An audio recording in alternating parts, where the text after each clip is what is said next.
Thank you for joining me on my masterclass. Now, today we're going to be talking about how to prepare to make money for the year 2023. Now, that's how to prepare to make money for the year 2023. When you plan, what you do is that you bring in the future into the present and then you're making it more malleable. So it gives you a very high return of your investment. Some people say it's anywhere from between 50 to 75%. So you got a plan to make money in 2022 because already we've got forecasts that can help us to make better financial plans, better financial projections for the year 2023. Now, what's the first forecast? Over the years, I've been teaching you guys how to make money on the S&P 500.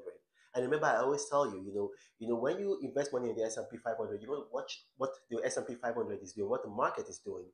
You don't just keep your money there and you go to bed. The same thing I taught you guys with crypto. Like, I made a lot of money with crypto when this year a lot of people lost a lot of money with crypto. Why? Because I don't buy and hold. I buy and I sell. I buy and I sell. Sometimes within 24 hours, sometimes in a week.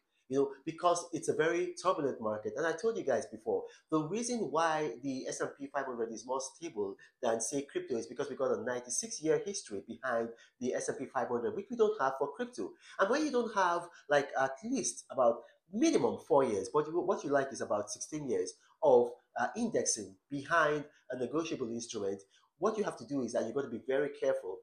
The more information you have about a negotiable instrument, the more stability is that instrument is going to have, and the more stability you can have in that market. Now, without further ado, what has happened with the S&P 500?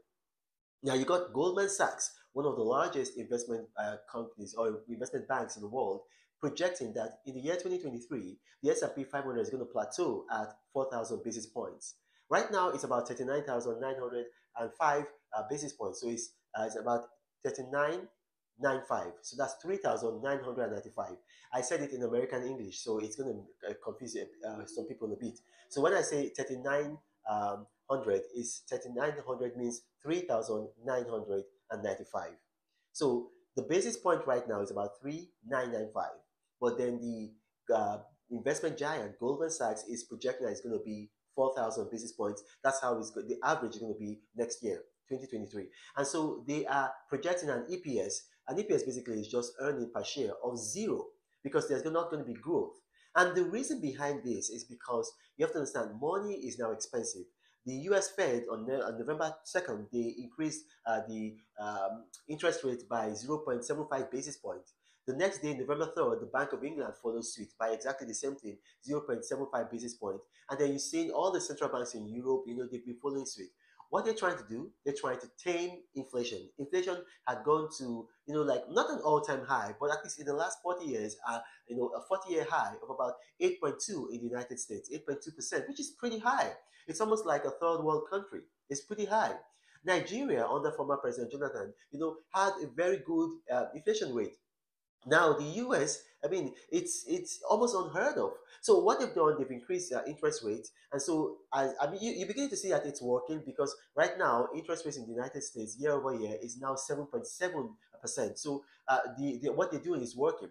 But then it's also having the effect that it's making money more expensive to borrow for large corporations and also for individuals. So people aren't spending as much. And then what happens with the economy is that the economy begins to slow down a bit.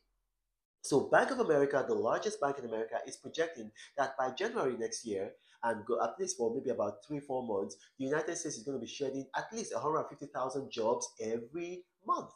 Now that's a lot. That's a large amount. So you're not going to see as much growth in the S&P 500 or the Nasdaq or the Dow Jones or whatever stock market that you're into. Like I always tell my people, if you follow my masterclasses, to just invest in S&P 500. And I've told you guys how to do that. If you want to know how to do that, go and watch my previous videos. But right now, I'm telling you, pull your money out, or you can wait for it to get to 4,000 basis points. But the thing there is this is that you never can tell what's really going to happen because what Goldman Sachs said is a projection. And a projection could be right, could be wrong, and you could lose a lot of money. What I will do, or what I have already done, pull my money out. What am I going to do with my money in the intervening period? Now, we know that the housing market is going to crash. Already it's going down. In places like Florida, it's going down much more than in places like California. But overall, it's going to go down. Bank of America is projecting that, okay, it might go down by as much as 40%. Some other people, Redfin, the big realtor, they're projecting probably more. So what's going to happen is I want to put my money in 2023 in the real estate market. So I want to time the market with my own indexing and see when the market has crashed or when it has hit rock bottom. So, for instance, when a house that was maybe at the beginning of this year it was $1 million, if that house gets to maybe like $550,000, I'm going to buy. I'm going to put my money in that house because I believe that's going to be the bottom of the market, and I encourage you to do that. Because one thing we know about real estate, it always comes back up. Why? Because the Earth's atmosphere, the Earth's landmass, the Earth's space is limited. However, the population of the Earth is always increasing. So we always know that there's going to be a demand for real estate. So when you have shocks like this, real estate is going to go down. Yes, but it's temporary. It's going to come back up. So I'm preparing for it to come back up, and that's why I'm going to be putting my money in real estate. But I'm not just going to put my money in real estate right now. I'm going to time the market. I'm looking at maybe February, March. February, March. That's when I think that the market is going to go down sufficiently enough for me to put my money and anticipate that the market will recover. And I encourage you to do that.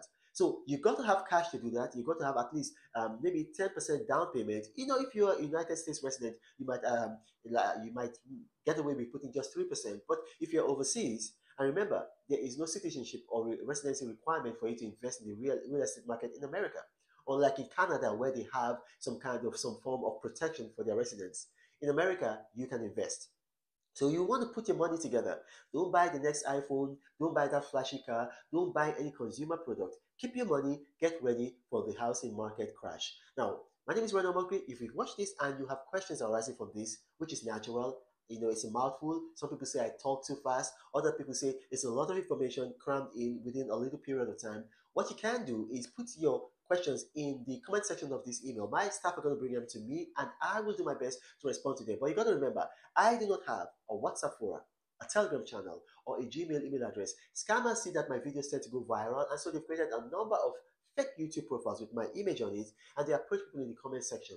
Look, don't be scammed. This is the Apostle of Prosperity saying, God bless you. But Reno travels all around the world. I hope you get inspired about what you see. Apostle of greatness, Reno is a master. Only one man against the whole world in large. Fighting with the monsters, poverty I can't stand. That's why Reno is